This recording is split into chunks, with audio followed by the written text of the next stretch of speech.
ask you this first question. It's not great news, but I'm hoping it'll be better news this time. Can you give us any team news for tomorrow? Not a lot, because we have another training session. We have to see how the boys are today. I feel they weren't able to train yesterday, but hopefully yes today. So we will have to wait and see. Gabriel? Wait and see. You're not going to give me any other clues on the... No, because I can't. No, because I don't want to. Okay. It's been some response since the international break. Yeah. The victory against Forest, the big win at Sporting. What does it say about the character of your players, and do you feel if it had gone away, you've got your Arsenal back? Well, I don't link character to winning. You know, this team showed an unbelievable character against Inter, and we lost. Showed unbelievable character against Chelsea, and we were the better team. We didn't manage to win. Same players, same intentions, being more efficient and winning matches. That's the difference. You got West Ham next. They suddenly look a different proposition after what happened on Monday. You know their manager pretty well, Julen Lopetegui. What kind of relationship you have with him, and what do you make of him as a manager? No, I know him. We have friends. I have huge admiration for what he's done in the game. Obviously, he's from the same area as I am in the north of Spain, and yeah, obviously, is a team that now is in a high after the big win that they had against Newcastle away, and it's always a really tough opponent. So we know that. Liverpool setting a crazy pace at the top at the moment just now. Is it almost a feeling you need to be near perfect from now on? Well, if they continue that way, that's for sure. With the numbers they're producing, the amount of games they are winning. But again, it's just the focus is on us, you know, maintaining the consistency, especially in performances. That's going to give us the right to win a lot of games, keep the availability in the squad, keep everybody together. And this is a long run. If you can get that win tomorrow, you can sit back on Sunday. I've asked you a question about big games before. Will you be in front of the TV? Will you be watching this game? 100%. It's a big match, beautiful match to watch. Two of the best teams in Europe facing each other. Competition for us, so big one. Do you have a preference on who you want to win? Yeah, Arsenal tomorrow. That's the preference. Then we will see something that we cannot control.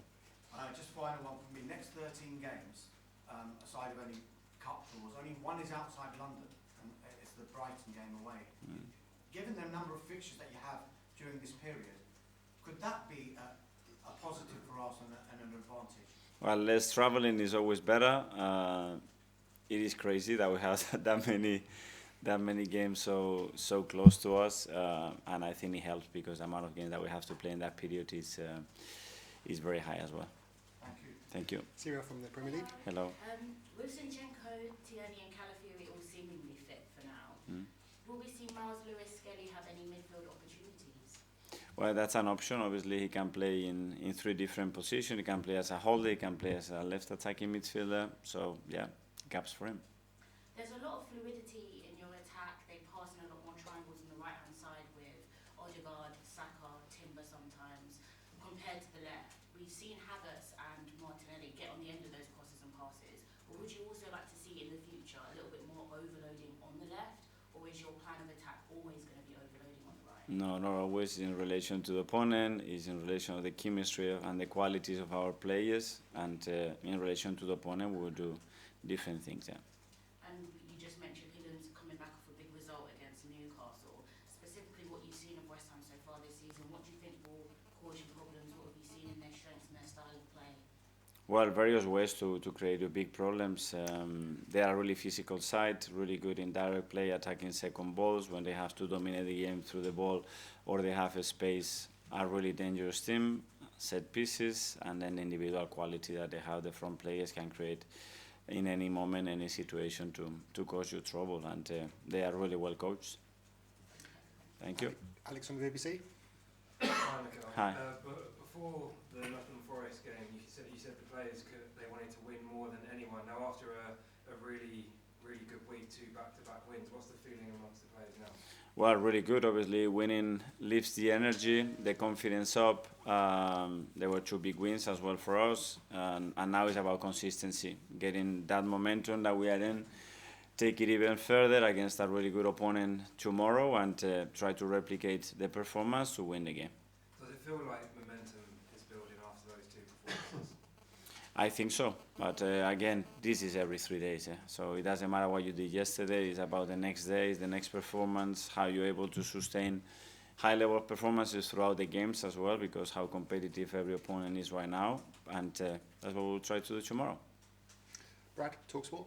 Hi Mikel, Hi. hope you're well. I know you've been asked a lot about Martin Odegaard's performances since he came back into the side, but the level he's playing at, especially after that injury, so impressive.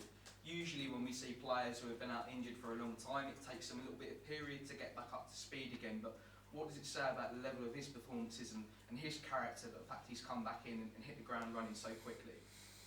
Well, the way he prepared himself, how much work he put with all the physios, medical department, to get in the best possible condition to face the period and the importance of the season that we are in at the moment, and to hit the ground running. He was, I think, exceptional since the Chelsea game, and he's been very consistent the last 3 games. For you as a coach, having a player like that in your side must make your life a little bit more easier in some way. Yes, I think good players that are so consistent, so reliable, that can take the game to a different level, make the players better around him. That's a huge quality of Martin, and yeah, he's been missed. William Saliba made 100 appearances for Arsenal in the week. There might have been a time a couple of years ago when he was out on loan where some Arsenal fans might not have thought they would have seen him in an Arsenal shirt, but what have you made of his performances and reaching 100 appearances for the club? Well, at his age, the consistency, the quality of the performances is incredible. It's not easy. It's a really tricky position to play in this league. I think he has created a magnificent partnership as well, and big credit to Big Gabi as well for that, because I think he's really important for him to be able to play at the level that he's done, and yeah, a great player to have, obviously. And last one, Timber's performance in the week, really, really impressive. It must be good for you to have him back down fit, especially with Ben White injured for a long period of time. Yes, for sure, and at that level as well, and we know what he can produce. Again, a player with exceptional qualities, a lot of leadership. You see the courage, and with the intention and the purpose that he plays with, and that's very contagious. So he's a player that still has many other layers and levels to go, and very happy to have him. It's great. Best of luck tomorrow. Thank you. Simon, Evening Standard. Mikel, can I Hi. just ask you about Raheem, who was obviously going to come on Yeah. the other night, just how he sort of reacted to that? Nothing.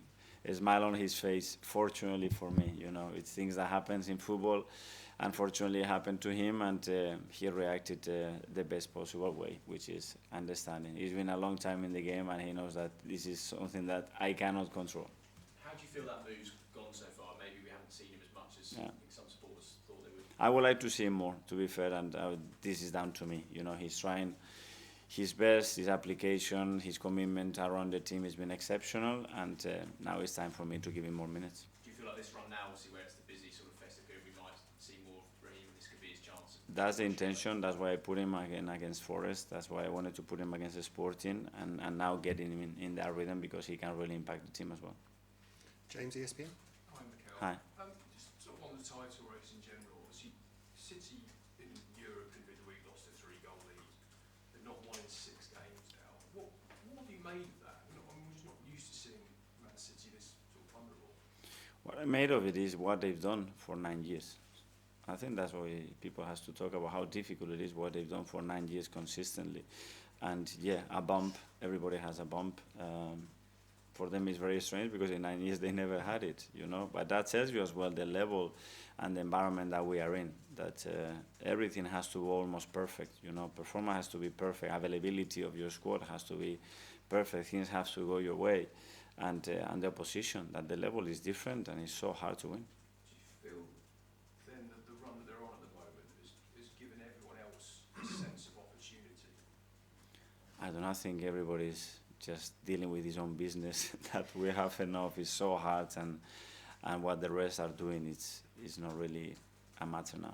I mean, you obviously want to beat West Ham anyway, but on a weekend when the top two, the defending champions and the leaders play each other, it must be an extra motivation to make sure you've got that win in the bag, and then you can sort of sit back and watch that. Well, it's a motivation to win our game, because that will put us watching that game on Sunday in a much better position, so that's the task. Go to Nick at the back. Hi, Miguel. Hi. I'm just wondering how you sort of unwind after the game or in between games, because when you came to speak to us in Portugal, you were still very animated. It was quite soon after the game. We saw the sort of stress that Pep was under after his match when he was talking to the media. It must be very difficult to sort of decompress and then get up again. What's your sort of process? I don't know. I think winning always helps to decompress and decompress in the right way.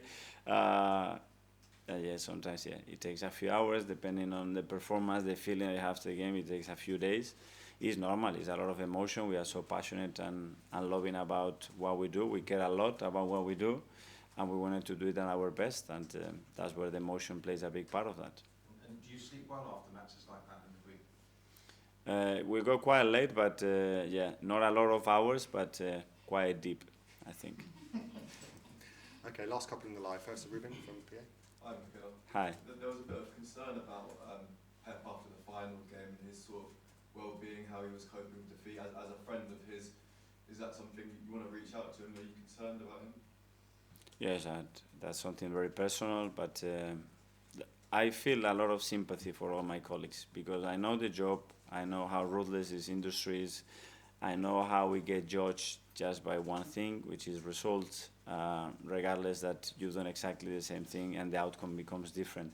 We have to deal with that. I know how difficult it is because personally I've been through that a lot, and every defeat obviously is super painful, and that's it. And then just put some perspective into it like we always do, and move on because it's always another game. Kaya? Hi, Mikel. You spoke a lot about the importance of availability and how much it's helped you over the past few games. I just wonder, because towards the end of last season, you had a near fully fit squad, and that wasn't an accident. That was a big effort from your medical team and from yourself and all the analysts. Have you done an investigation maybe internally as to why you suffered so much injuries? Because I know there's been a lot of bad luck, but there's other factors at play there as well. Yeah. Well, there was a big difference between the end of last season and the previous one, availability, and you can tell that. Yeah, we do research not only when we have injuries, but when we don't, because people tend to look very deep at things when there is a problem. What when it's going everything very good?